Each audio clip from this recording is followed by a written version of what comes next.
नमस्कार दोस्तों, स्वागत है आप सभी का हमारे चैनल चारू चौधरी में। दोस्तों आज इस वीडियो में एक जो टॉपिक है, बहुत ही कॉमन टॉपिक है, जो कि कॉम्पिटिटिव एग्जाम्स में अगर हम नेट की तैयारी कर रहे हैं तो फर्स्ट पेपर में भी इस टाइप के क्वेश्चंस आते हैं। अगर आप स्कूल लेवल में हैं तो भी इस टाइप के क्वेश्चंस आते हैं। तो बेसिकली ये जो क्वेश्चंस हैं, ये रेलवे हो गया, बैंक हो गए, तो बहुत सारी जगह ये जो क्वेश्चंस हैं इस टाइप के क्वेश्चंस आते हैं, बहुत ही इंपॉर्टेंट है। तो देखिए, कॉम्पिटिटिव एग्जाम की प्रिपरेशन कर रहे हैं या जनरली आप किसी 6, 7, 8, 9, 10 में पढ़ रहे हैं, तो मैथ में ये जो टॉपिक है ये आपने हमेशा देखा होगा, जिसमें टाइम, स्पीड, डिस्टेंस जो है इससे रिलेटेड क्वेश्चंस पूछे जाते हैं कि मान लीजिए एक चीज़ इतनी दूरी पे है तो वहाँ तक पहुँचने में कितना समय लगेगा, या फिर टाइम और स्पीड दे देते हैं, डिस्टेंस पता करनी है, कभी स्पीड और डिस्टेंस दे देते हैं तो टाइम पता करना है। तो यहाँ पे मैं आज आपका ये जो कॉन्सेप्ट है ये क्लियर कराने जा रही हूँ। देखिए, मान लीजिए आप यहाँ हैं, ठीक है, आपको इस पेड़ तक पहुँचना है, ठीक है। आपको यहाँ से लेके यहाँ तक जाने में क्या करना पड़ेगा? अब आप जब यहाँ से लेके यहाँ तक जाएंगे तो आपने एक दूरी तय करी है। ये क्या है? यहाँ से लेके यहाँ तक की जो डिस्टेंस है, इसको क्या कहेंगे? इसको कहा जाएगा दूरी या फिर डिस्टेंस, ठीक है। अब मान लीजिए यहाँ से आप यहाँ तक आए हैं, तो ऐसा तो नहीं है कि आप पलक झपकते ही आ गए। पलक झपकने में भी 1 सेकंड जो है वो अपना लग जाता है। तो जब आप यहाँ से लेके इस पेड़ तक पहुँचे हैं तो आपको कुछ समय लगता है। तो एक प्लेस से दूसरे प्लेस तक जाने में आपको जो समय लगता है वही ये क्या है, इसमें क्या टाइम लगा है। तीसरी चीज जो होती है वो होती है स्पीड। कितनी स्पीड से जा रहे हैं आप। अब देखिए, मुझे यहाँ से लेके यहाँ तक आना है। मान लीजिए मैं यहाँ से लेके यहाँ तक आना चाह रही हूँ, तो क्या किया? सबसे पहले यहाँ से यहाँ तक आई, मान लीजिए मैं, तो क्या हुआ?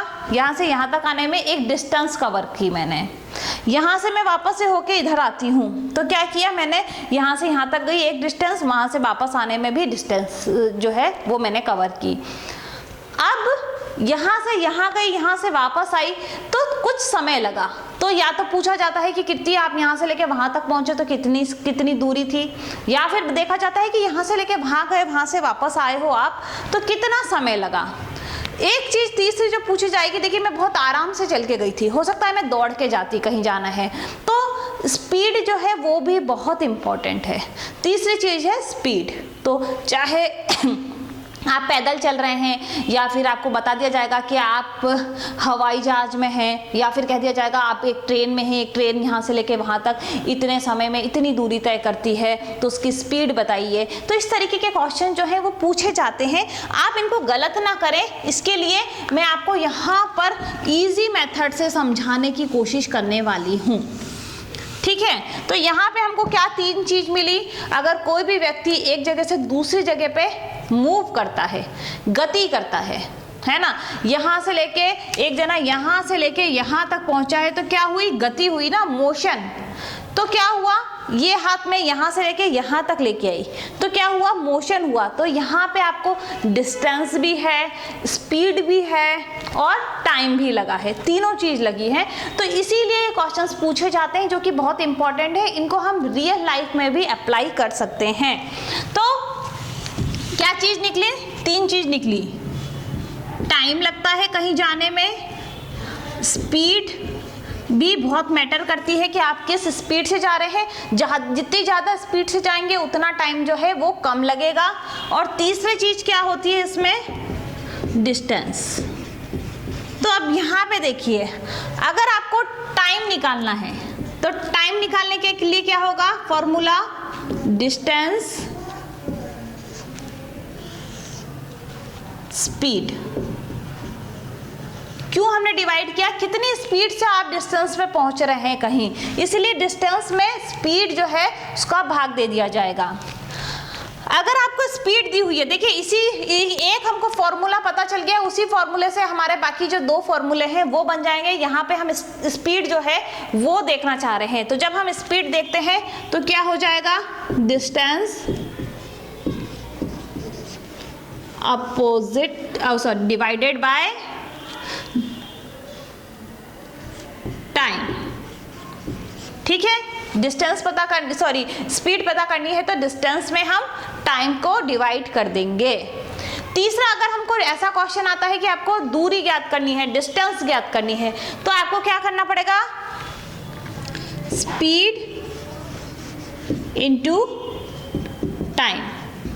ये आपके इससे बाहर कोई क्वेश्चन नहीं आने वाला है। किस तरीके के क्वेश्चंस आएंगे, जहां जहां आपको दिक्कत होगी वो सारे क्वेश्चंस जो हैं मैं आपको सॉल्व करके भी बताऊंगी। यहाँ पे अब आपको 3 फॉर्मूले समझ में आ गए। एक फॉर्मूला आप ध्यान रख लीजिए, बाकी 2 फॉर्मूले अपने आप उस फॉर्मूले के द्वारा बन सकते हैं। तो ये जो है 3 फॉर्मूले हैं, किससे रिलेटेड, टाइम, स्पीड या डिस्टेंस, आपको क्या निकालने को दिया जाता है। यहाँ पे मैंने एक प्रश्न लिखा है, सबसे पहले हम उसको पढ़ लेते हैं। एक 125 मीटर लंबाई की रेलगाड़ी रेलवे लाइन के किनारे लगे एक पेड़ को पार करने में 30 सेकंड का समय लेती है। रेलगाड़ी की चाल ज्ञात कीजिए। चाल मतलब क्या होता है, स्पीड, ठीक है। तो यहाँ पे क्या बताया हुआ है कि एक जो 125 मीटर लंबाई वाली रेलगाड़ी जो है वो क्या है, रेलवे लाइन के किनारे पे एक पेड़ को पार करने में 30 सेकंड का समय लेती है। तो हमेशा क्वेश्चन जो है वो ज़्यादातर ऐसे ही आते हैं, या तो आ जाएगा रेलगाड़ी, या आ जाएगा बस, या तो कोई खंबा खड़ा कर देंगे, या फिर कोई आदमी खड़ा कर देंगे। तो यहाँ पे इस तरीके के जब क्वेश्चंस आते हैं तो किस तरीके से आपको सॉल्व करना है, क्योंकि ऐसे क्वेश्चंस बहुत सारे आते हैं, है ना, बहुत ही कॉमन क्वेश्चन है ये, इस टाइप के ही। यहाँ पे क्या करते हैं, कभी इसकी मीटर की लंबाई जो है रेलगाड़ी की वो चेंज कर देंगे। तो यहाँ पे आप कैसे सॉल्व करेंगे, अभी आप यहाँ पे देख रहे हैं कि जब भी हमको रेलगाड़ी की चाल मतलब स्पीड ज्ञात करनी होती है तो क्या फॉर्मूला है, स्पीड का फॉर्मूला यहाँ मैंने लिखा हुआ है, डिस्टेंस डिवाइडेड बाय टाइम। तो अब आप यहाँ पे देखेंगे टाइम तो आपको पता चल रहा है, टाइम क्या है, 30 सेकंड। परंतु यहाँ पे आप देखेंगे कि आपको डिस्टेंस पता नहीं चल रही है। तो जब भी ऐसा क्वेश्चन आता है तो ध्यान रखिएगा, जो रेलगाड़ी की लंबाई दे रखी है ना, कितनी दे रखी है, 125 मीटर, वही होती है डिस्टेंस, ठीक है। तो यहाँ पे आपको क्या करना है, 125। अब देखिए, आप सोचेंगे कि ये सॉल्व कर देंगे तो हमारा सॉल्व जो है आंसर आ जाएगा। बिल्कुल आंसर नहीं आने वाला है। क्यों नहीं आने वाला है ये भी मैं आपको बता देती हूँ। 5 अंक 30, 10 5 अंक 25, ठीक है। ये आया 25/6, सॉरी 25/6। परंतु क्यों नहीं है, क्योंकि यहाँ पे हम मीटर प्रति सेकंड, 25 मीटर प्रति सेकंड बिल्कुल सही है। परंतु जब हम ऑप्शंस देखेंगे तो ऑप्शंस में किलोमीटर प्रति आवर दे रखा है, 14 किलोमीटर आवर, 15, 16, 12। तो अब आप यहाँ पे कंफ्यूज हो जाएंगे, क्योंकि आपका जो आंसर है वो मीटर प्रति सेकंड में है और आंसर जो देना है हमको निकालना है किलोमीटर पर आवर में।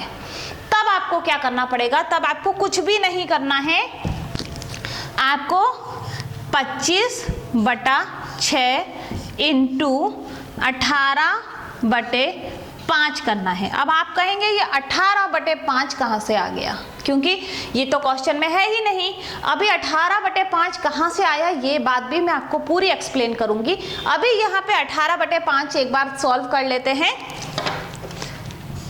25 5 25, 18, 15। अब ये आ गया 15 किलोमीटर प्रति आवर और ऑप्शन में क्या है, बी। तो यहाँ पे बी जो है वो आपका बिल्कुल सही है।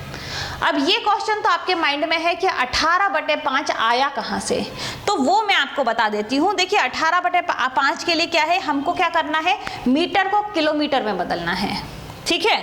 तो मीटर को किलोमीटर में बदलने के लिए यहाँ पे 25 मीटर है ना, तो क्या करना है, मीटर में बदलने के लिए हमको क्या करना है, 1000, 25/1000। और अगर हम ये करना चाहते हैं क्या, कि अगर हमको सेकंड को हमको बदलना है किसमें, घंटे में, आर में, तो क्या करना पड़ेगा, यहाँ पे कितने हैं, ये जो है कहाँ गया, 25/6, 6/3600। 6/3600 क्यों होगा, ये बात भी आप जान लीजिए। ये इसलिए होगा क्योंकि इसका कारण ये है, ये करने के पीछे जो लॉजिक है वो ये है कि जब हम 1 घंटे पर आवर में बदलना है तो अगर आप देखेंगे ना 1 घंटे में कितने सेकंड होते हैं, 1 घंटे में 3600 सेकंड होते हैं।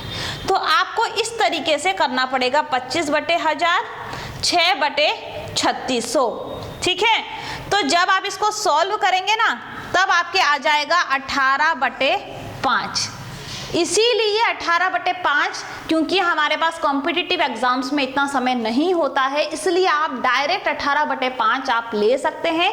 सॉल्व करना हो तो इस मेथड से आप सॉल्व कर लें, 25/1000 और 3600/6। अगर आप ये करके देखेंगे ना तो भी आपका आंसर जो है यही आएगा। इसीलिए कहती हूँ समय व्यर्थ ना करें, डायरेक्ट 18/5 जो है आप वो ध्यान रख सकते हैं। सॉल्व करके आपके पास एग्जाम में ऐसा टाइम है, बहुत ज़्यादा टाइम है, पूरा सॉल्व करके देखिए, कोई प्रॉब्लम नहीं है।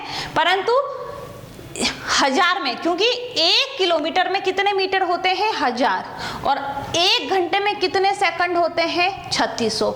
यहाँ पे आपको ध्यान रखना है, जब भी मीटर प्रति सेकंड को किलोमीटर प्रति आवर में बदलना हो तो 18 × 5 कर देना। और अगर यहाँ पे ध्यान रखिएगा, यहाँ पे सेकंड में बदलना है, क्योंकि मिनट में बदलना होगा तो 3600 सेकंड नहीं, 1 घंटे में 60 ही मिनट होते हैं। तो वहाँ पे आपका फॉर्मूला जो है वो चेंज हो जाएगा। जब भी आपको मीटर प्रति सेकंड को आर प्रति किलोमीटर आर में बदलना हो तो हमेशा 18/5 का गुणा कर दीजिएगा। क्यों करना है ये मैंने आपको यहाँ पे बता दिया है, ठीक है। तो यहाँ पे इस तरीके से आप जो क्वेश्चन है वो सॉल्व कर सकते हैं। यहाँ पे 15 किलोमीटर प्रति आवर जो है वो आंसर आ गया है। उम्मीद करती हूँ ये वीडियो आपके लिए यूजफुल रही होगी, आपको समझ में आया होगा एक्चुअल में ऐसा क्यों हो रहा है कि जब हमारे पास में डिस्टेंस नहीं दी हो तो किस तरीके से करते हैं। अगर यहीं पे आपको टाइम नहीं दिया होता और क्या दिया होता, आपको यहाँ पे मान लीजिए डिस्टेंस ज्ञात करनी होती तो आपको क्या करना पड़ता, स्पीड दी होती तो स्पीड इंटू टाइम करना होता और जो भी है वो आपका आंसर आ जाता। परंतु अगर इस तरीके से किलोमीटर, यहाँ पे आप बहुत जरूर ध्यान रखिएगा कि आपका जो आंसर आ रहा है यहाँ पे अगर 30 आवर होता, ऑलरेडी 30 घंटे होते तो आपको ऐसा करने की जरूरत नहीं होती। यहाँ 125 किलोमीटर होता तो भी आपको करने की जरूरत नहीं होती, डायरेक्ट आंसर आ जाता। परंतु यहाँ पे हमको चेंज करना पड़ा, इसलिए यहाँ पे हमको थोड़ा और एक्स्ट्रा टाइम लग गया। तो उम्मीद करती हूँ ये वीडियो आपके लिए यूजफुल रही होगी। अगर आपको ये वीडियो पसंद आई है तो आप लाइक कर सकते हैं, सब्सक्राइब कर सकते हैं, शेयर कर सकते हैं। वीडियो को वॉच करने के लिए बहुत बहुत धन्यवाद।